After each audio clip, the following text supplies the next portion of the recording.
Assalamualaikum warahmatullahi wabarakatuh. Nama saya Nur Aina Afiqah binti Roslan. Nama saya Nur Sabrina binti Muhammad Syaful Azli.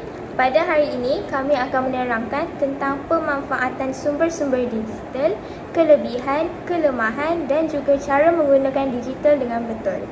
Pertama, dari segi pemanfaatan sumber-sumber digital ialah akses kepada pembelajaran fleksibel dan kendiri. Platform seperti eD5 dan Google Classroom membolehkan pelajar-pelajar untuk belajar tanpa terikat dengan masa dan di mana sahaja. Seterusnya ialah pemerkasaan PDP. Guru boleh menggunakan kandungan multimedia seperti kuis ataupun pembelajaran berasaskan projek untuk menarik minat murid. Akhir sekali ialah pembangunan bakat murid.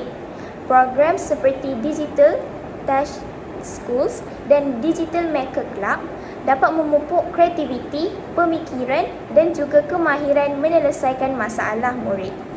Baiklah, seterusnya kita lihat kepada kelebihan teknologi digital dalam pendidikan. Baiklah, yang pertama, kita tahu pembelajaran lebih menyeronokkan apabila kita menggunakan teknologi. Seperti kita tahu, kalau guna telefon dan juga komputer, kita ada audio yang menarik, visual yang lebih seronok untuk dilihat berbanding dengan buku teks yang tebal, hitam putih dan tiada gambar. Dan yang seterusnya, yang kedua ialah menjimatkan kos dan masa.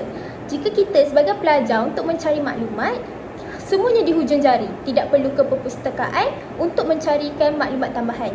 Seterusnya, memudahkan pentadbiran sekolah dan pengurusan data pendidikan. Kerana apabila ada teknologi digital dalam pendidikan ini, semuanya telah ada dalam satu folder dan juga boleh menjadi rujukan untuk masa hadapan. Dan yang terakhir sekali ialah sokongan semasa bencana atau pandemik. Kita boleh lihat sewaktu COVID-19, semua orang belajar melalui di rumah menggunakan gadget iaitu telefon ataupun komputer. Jadi, berikut merupakan kelebihan teknologi digital dalam pendidikan. Namun begitu, terdapat kelemahan dan juga kekurangan dalam penggunaan teknologi. Yang pertama ialah berlakunya jurang digital.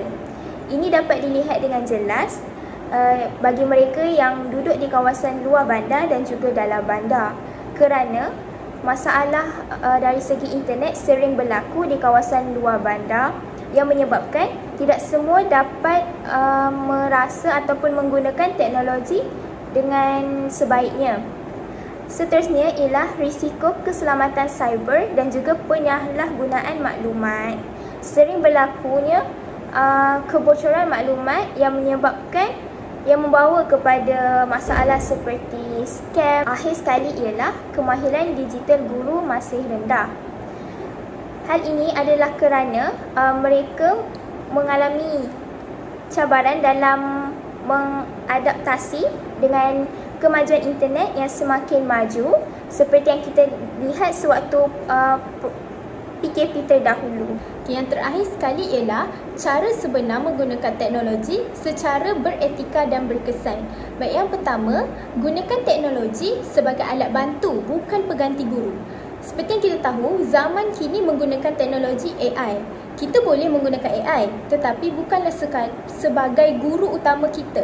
Kita masih perlu rujuk kepada pensyarah, guru-guru di sekolah dan juga menggunakan AI sebagai alat bantuan untuk mendapatkan ilmu tambahan. Yang seterusnya ialah kita perlu pentingkan keselamatan dan etika cyber. Sebagai guru juga, kita perlu ajar murid-murid netiket, iaitu etika untuk menggunakan internet secara bertanggungjawab. Yang seterusnya ialah bina budaya inovasi. Kita zaman sekarang dah ada pelbagai kemudahan teknologi digital, jadi kita inovasikan dia, kita buatkan dia lebih maju. Yang terakhir sekali ialah pemantauan dan penilaian berterusan oleh pihak sekolah. Ini bagi menjamin keberkesanan PDP digital. Itu sahaja daripada kami. Sekian, terima kasih.